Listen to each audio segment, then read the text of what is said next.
welcome to the Neville Richards Premier League 2025. Matty, welcome.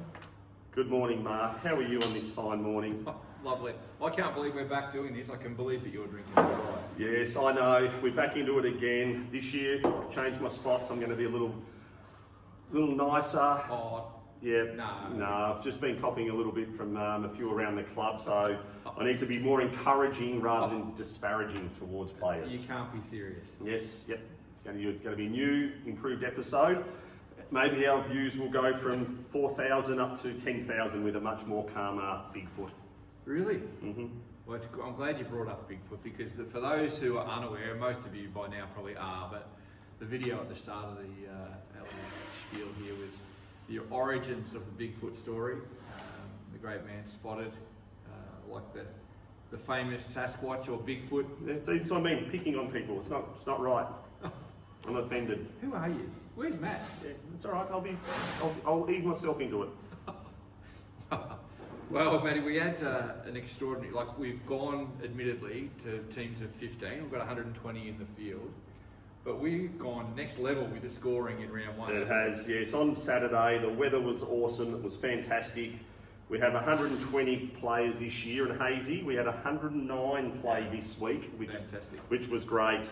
Best scoring ever since the inception of Premier League, and in past years you could sort of get a bit of a hint of how the match was progressing, but with the 8 counting scores now, it does actually change quite quickly if you do get a couple of high scorers from the teams, which you'll see in today's rounds.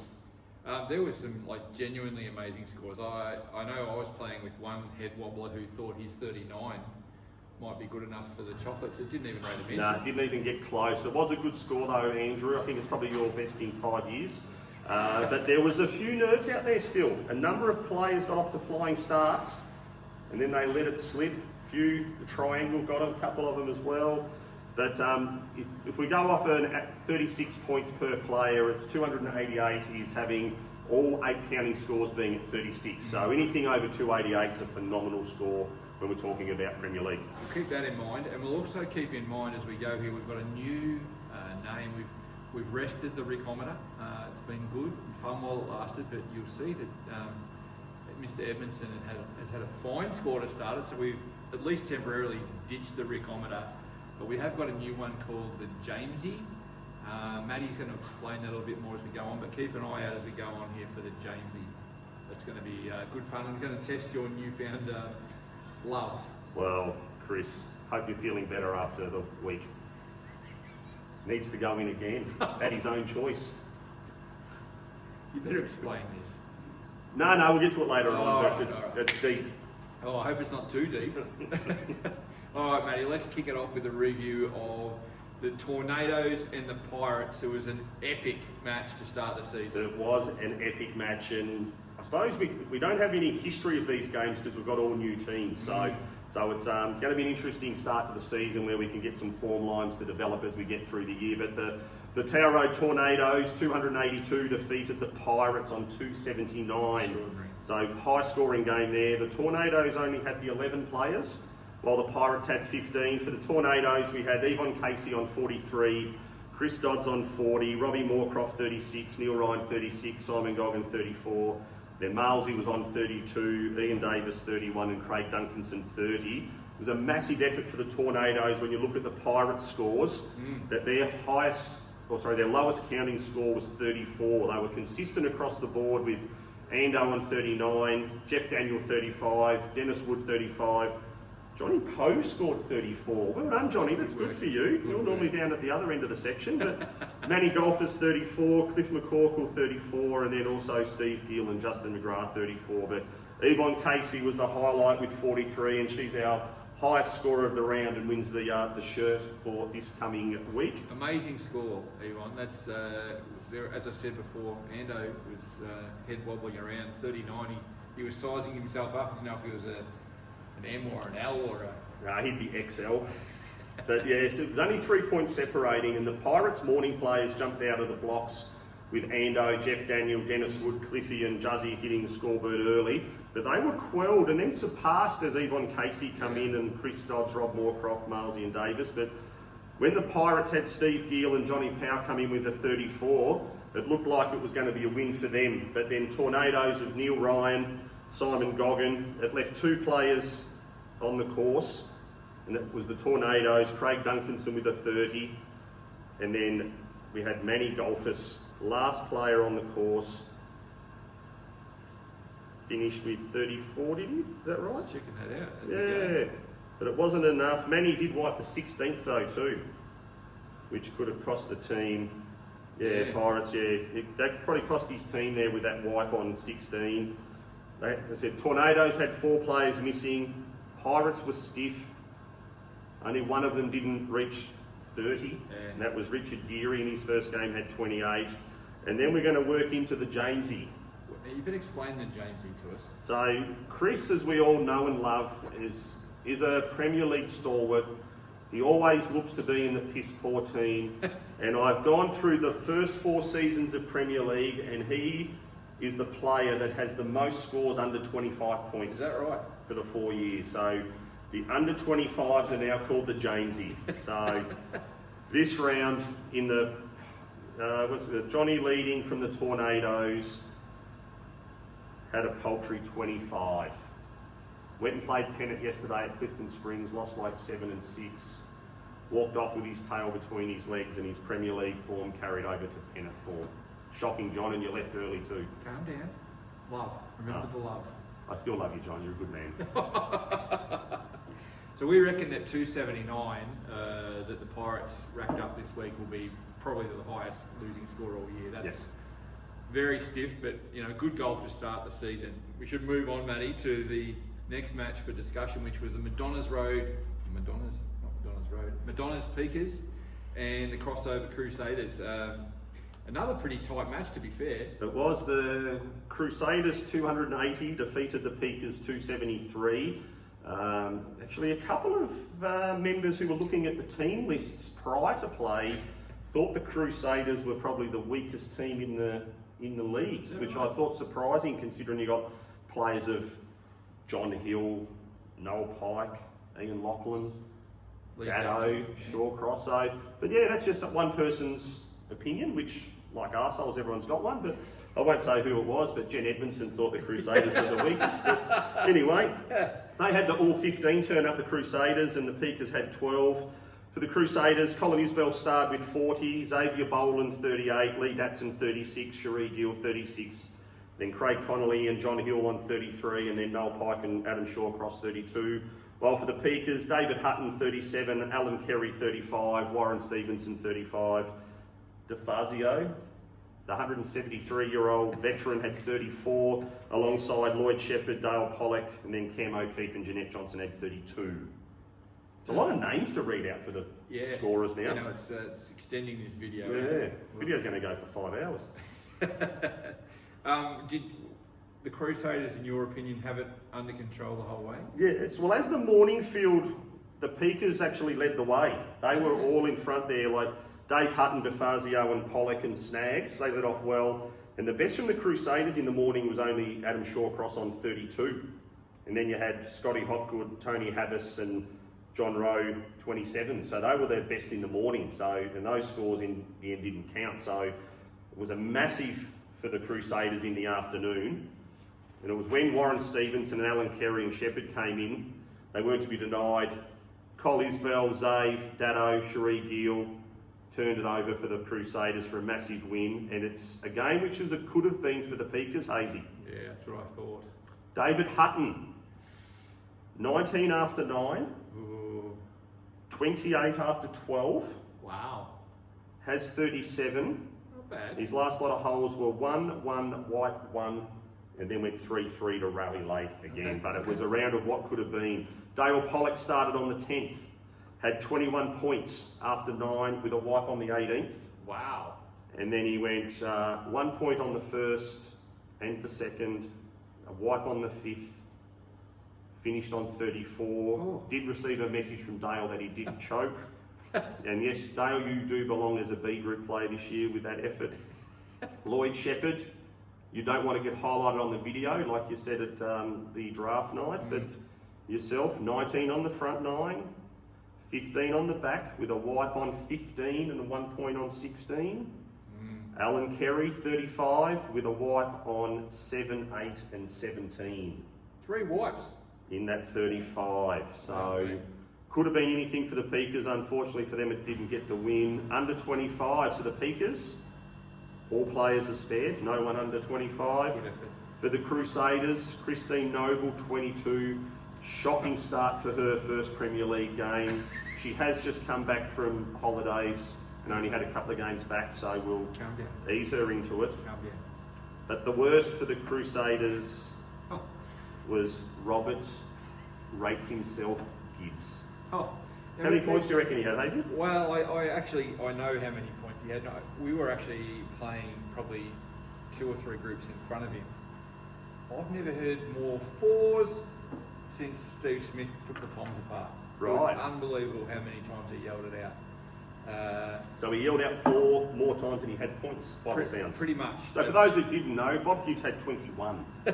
For a pennant player, single figure marker, I guess, but 21 measly points. Well, Matty, I think it's time that we cracked open the video vault for the first time this year. We did happen to stumble across some footage of Bob playing on the 15th fairway, or sort of on the 15th fairway. So we will warn you, there is some graphic content in this, and we have tried to beep it out as much as we could, but this is Bob Gibbs at his best. Been f***ing robbed again.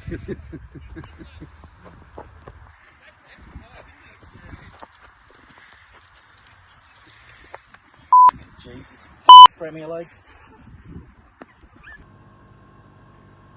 Well, Matty, there's a lot going on there.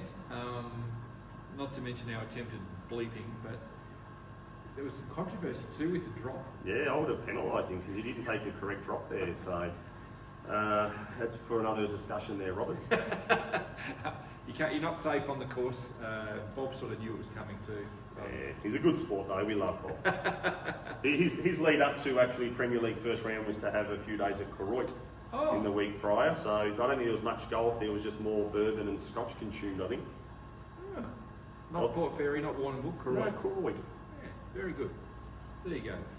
The third game, Matty, that we want to discuss is last year's tailed off Granny's Corner Goblins. I know it's a different crew, but there's a lingering sort of odour about them at the moment, and they got smacked by the 20-acre. I have that written down here, Hazy. You must have read my notes.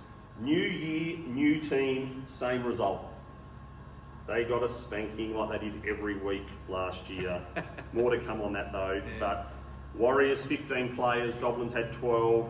Warriors were the highest scoring team this week on the countback. So they win at the Callaway golf balls. 2 Callaway balls for all those team members there. Countback come back from the highest scoring individual player between the teams, which was between the Warriors and the Hookers, and Sean Ward's 41 trumped Mark Wilkins' 40. So for the Warriors, we had the Sword, the most inconsistent golfers in the club, had his one and only game for 14 rounds on 41. Rick Edmondson, 38. Jill Barker, 38. Robbie Stiglbauer, 37. Jeff Evans, 35. Then we had the Flange and Johnny McGlone on 34, and Buff Ed and the Milkman on 32. While the Goblins couldn't get a player to reach handicap there, Brian Bell had 35, Johnny Dixon 34, Jeff Holland 33, alongside Andrew Whitson and Grant Peacock, while David Milne 32, Ray Lineker 31, and Fran Stones 29 counted for them. But the Warriors had an even high-scoring spread from the morning players with the Sword, Jeff Evans, Flanders, and Buff Ed and the Milkman, while the Goblins' best AMs were Johnny Dixon, Andrew Whitson, and Lineker. When Rick Edmondson, yes, Ricko, back from the bull with maybe some performance-enhancing pills in his body. I don't know how he had 38, but he had 38 alongside Gilly and the Stig. It was all too much for the Goblins. Fill-in player for them was Jeff Holland. He filled in for Yarni. That wasn't enough to bridge the gap. Yarni actually missed Premier League and then played pennant at Clifton Springs yesterday. Well, there was talk that it was a very romantic Yarni, like not Lotharis, but sort of Lothario.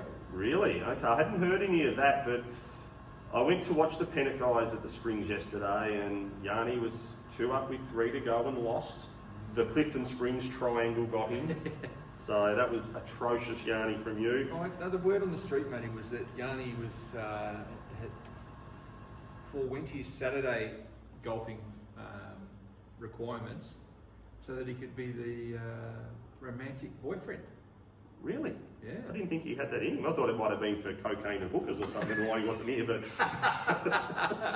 but no, Yanni's back this week, so they'll be strengthened, the Goblins, with his inclusion. The Sword had his 41 points and apparently had 7 3-putts during his round, which to me that shows that his handicap's wrong, or he had a really good day off the tee. But awesome effort from you, Sword. We've got to dig into that a little bit, mate. You haven't got any more on that, have you? No, I think you've got all that.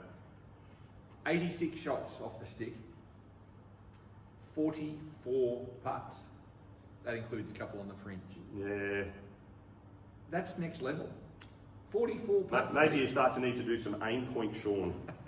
No, then you'll be too slow on the course. But anyway, our Jamesies for this round, or this match, Goblins, who got smoked, didn't have any. Is that right? Yeah. But then for the Warriors, it was the big, strong, strapping Bernard Reid, had a paltry 23. No good, Bernard. You are better than that. Calm down. Calm down. Yep, it's all right. If you do it again next week, there could be trouble. The fourth and final match for discussion, Matty, is, we sort of had this pegged as being a bit of a shootout, to be honest. This was the marquee matchup pre-round. But the Hookers really gave the Bullies a bit of a how's your father? They gave them a rogering, didn't they? Hookers had 13 players, the Bullies had the 15. Hookers, 289, defeated the Bullies, 264. Wow. For the Hookers. The defending champion Bullies. 2 new players for Premier League this year. Mark Wilkins, 40. Wayne Brown, 38. Slow Burn had 38. Nice. Sue O'Connor, 37. Blenner Hassett, 36. Dean Jeffrey had 34. Julie Milne, 33. And you were accounted score on 33, Hazy. Well done. You were replacing the manager, Lee McMuffin. While for the Bullies, Barry Doyle, 35. Johnny Wooten, 35, alongside Bill Archer. Then we had Ross Morland on 34. Sean Rodwell, 33. Then there was Judy Said on 32. And Kev Hudson, Jerry Raviani and Richard West on 30. But it was, you could say, nearly upset of the season, with the 2-time defending champions humbled by the Hookers by 25 points. AM Bullies sort of couldn't match the AM Hookers players, where we had Mark Wilkins with that magnificent 40. It was actually a Herculean performance by Mark. Courage. On Thursday, he only got 4 or 5 holes in and was laying on the ground in severe back pain agony. I did call him to see if he needed a replacement, and he said he was going to struggle through, and obviously by maybe taking it a little easier on the course, he actually gave him a bit more better in performance. But yeah, 40 points for him was fantastic. Well played. Yeah, as I said, the Bullies in the Arvo, their players tried to lift them, but they couldn't get them done. Like, they just couldn't get there. The Hookers were just too good for them. It's an impressive start by the Hookers. I've got them ranked pretty highly, to be honest. Yeah, so there was a notable admission from the Hookers team, which was Leroy, and you filled in for him. Your accounted score, so it cost him $30 this week. I feel like $30 that Lee's going to cough up now should have been a lot more based on. Did you cop a bit of grief on the course? Oh, when people were throwing beers at me and saying I've got to drink up, and I'm normally much more drunk at this time, and I was being called Leroy and McMuffin and Lethal and all these names. It was very confronting. It's funny you say that, because Lee decided to go to Brisbane on the weekend. He wanted me to go with him, but I put the Premier League importance ahead of it than over him, and he wasn't happy with me. But he did go to Brookwater, which, as you know, is probably one of the exclusive private courses in the Brisbane surroundings, and I have received some exclusive videos of his performance up there, which we might have a quick look at. He does call you the king, doesn't he? He does. Yeah, so we'll just have a quick look at this. But well, boys, it's happened. Old mate's apparently a little bit tired.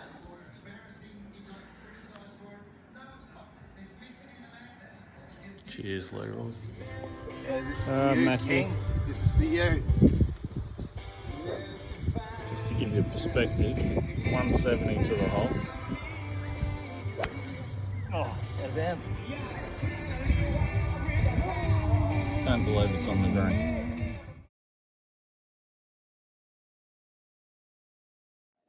Hey, King, I'm back. You know I'm back, and watch this. Love you, King. I'm back.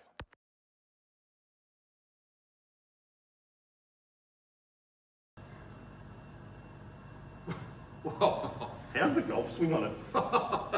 Did that hit the green, that shot? Yep.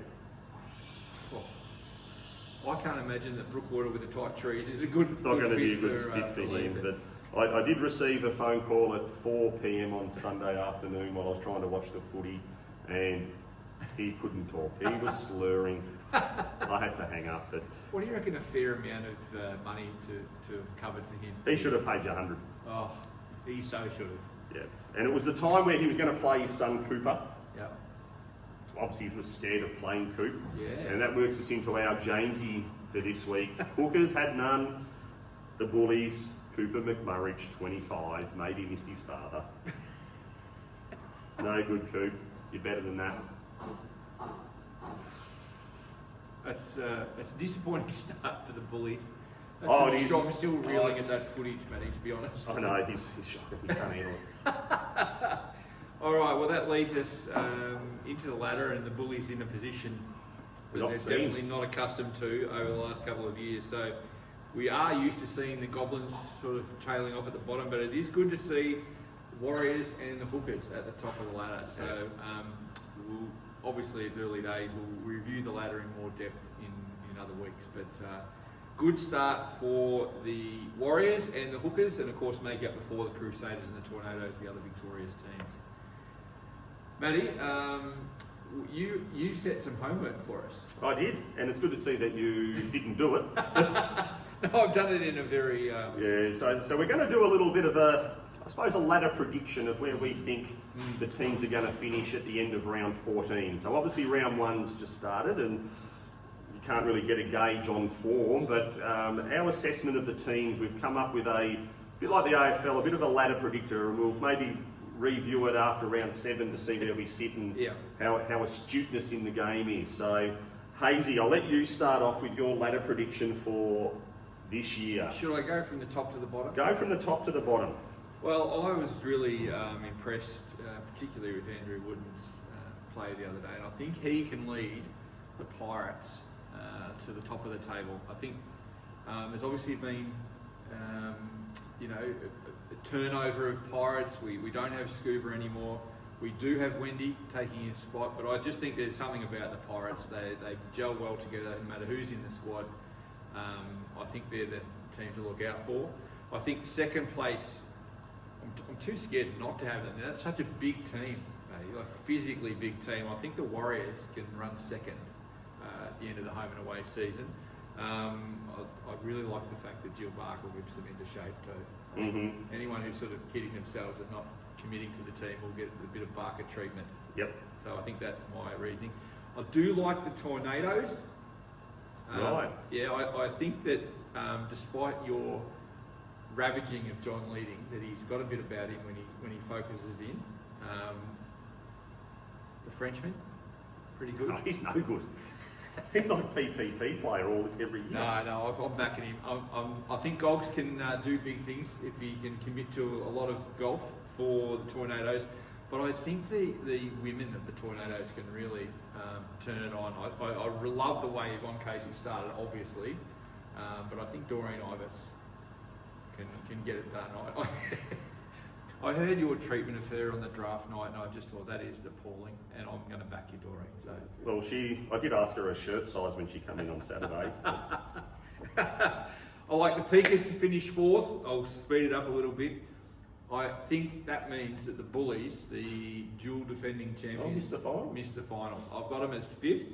From the Hookers, I think that we're going to need to see a lot more out of Lee McMurridge.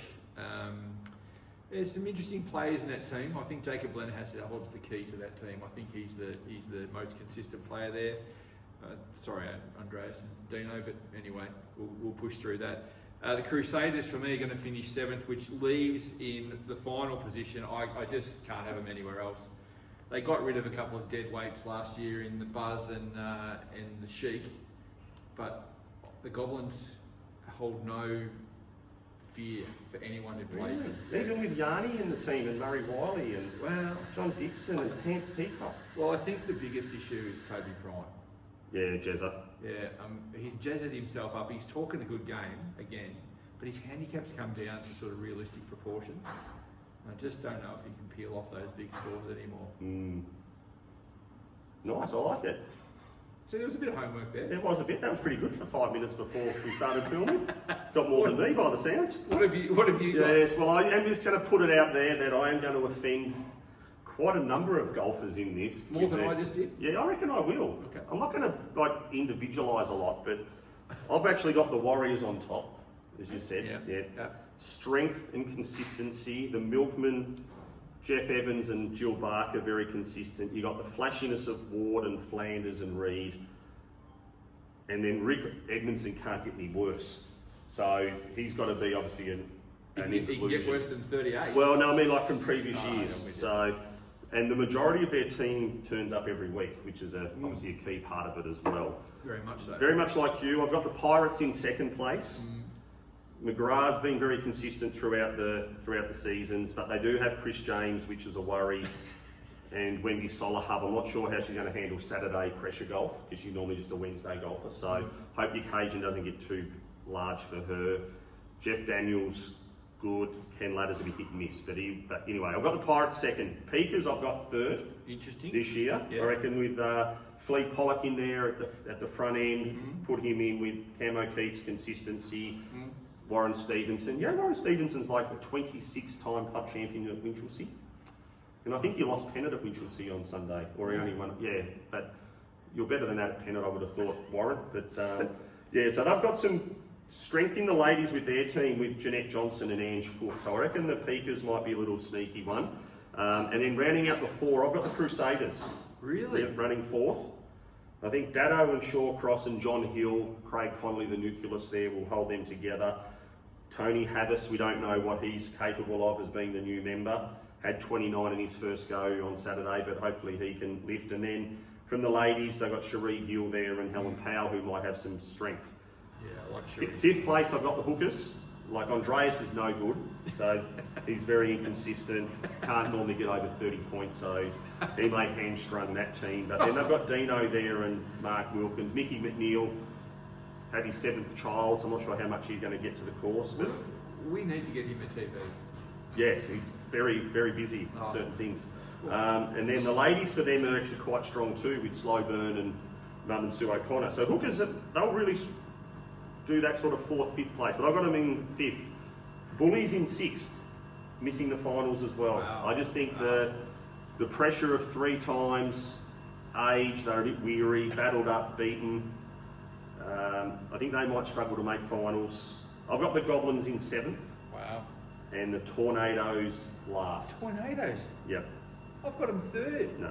Johnny Leading's, I know they won on Saturday, but Johnny Leading's no good. Goggin won't turn up. Yeah. Malsey's no good. Then you got Ryan Reynolds, who he's just a name, doesn't really put much in. Chris Dodds is all right. Neil Ryan, Moorcroft are consistent. Ollie Boland had his name down for Saturday and cancelled at the last minute, so whether he gets on the park. As you say, the ladies, Casey, Ivers, Kirby, pretty solid, except for Doreen. And Lynn. And then you got Ian Davis, who turns up every week, but if it gets a bit cold, he may withdraw. So, well, they've got Peter O'Neill too, like the Drayton medalist from yesteryear, but he's like nearly 90 now. So, Mate, the bagman's rock solid. no good. He's rock So solid. Tornadoes, I think, will be last. Wow. As I said, I might offend a couple with my ladder predictions, but hopefully you can use it in the right way and it spurs you to greater goods. How do you think Lynn and Doreen are going to use that in the right manner? Oh, that's extraordinary. All right, well, that's our predictions. We'll revisit how stupid we are in a few weeks' time. Yeah. It won't take too long, I wouldn't imagine. Matty, that brings us to the preview of round 2, just briefly. I know the first match you wanted to look at was, well, this has been one of the marquee matchups in years past. We'll see how these new teams shake down, but the Hookers and the Pirates. Yes, it's amazingly hazy that the 4 teams that won last week are playing the 4 losers this week. So it could be ladder defining. Wow. If they all win again, it's 2 games clear. Yeah. So Hookers are second, Pirates are 5th. Hookers scored 289 last week while the Pirates were 279.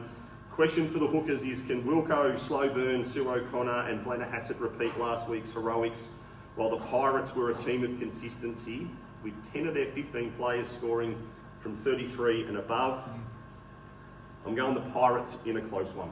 Really? Yep. Do you want my prediction, or You can predict as well. No, I think the same as you actually. I think that it'll be a tight one though. I think another high-scoring affair as well. Yeah. Second match we want to look at are the Bullies, the suddenly under pressure Bullies against the crossover Crusaders. Yeah, Bullies are 7th, Crusaders 3rd. Bullies scored the low 264 while the Crusaders scored 280 last week. Bullies will be looking to come back hard from last week's shock loss. Bullies will be looking for some improvement from their premiership stars, Stewie Anderson. Yeah. He hadn't actually played for 4 weeks due to a back injury, so it was his first game in 4 weeks last week. But that's no excuse, Stuart. Mark Wilkins turned up and had 40. All-Port player Phil Stevens was more focused on Saturday on the past Players' Day at Port Footy Club than his golf. Cooper McMurray and Richard West need to lift, while the Crusaders will be hoping last week's top scorers can repeat, as well as Dado and Xavier Boland. Bobby Gibbs should obviously give a lot more. We couldn't give less. True. Ian Lachlan and Helen Powell need to at least get into the mid-30s for them.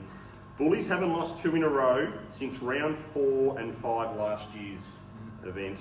I know they're different teams from last year, but they didn't beat the Crusaders at all last year when they played. I know they're different teams, but I've got here Bullies in a close one, but I think I'm going to change to the Crusaders. Oh, I thought I was going to be out in a limb there. By myself, but No, I'm going to go Crusaders now. Yeah, I think Crusaders. Yeah, I'm tipping the Crusaders as well.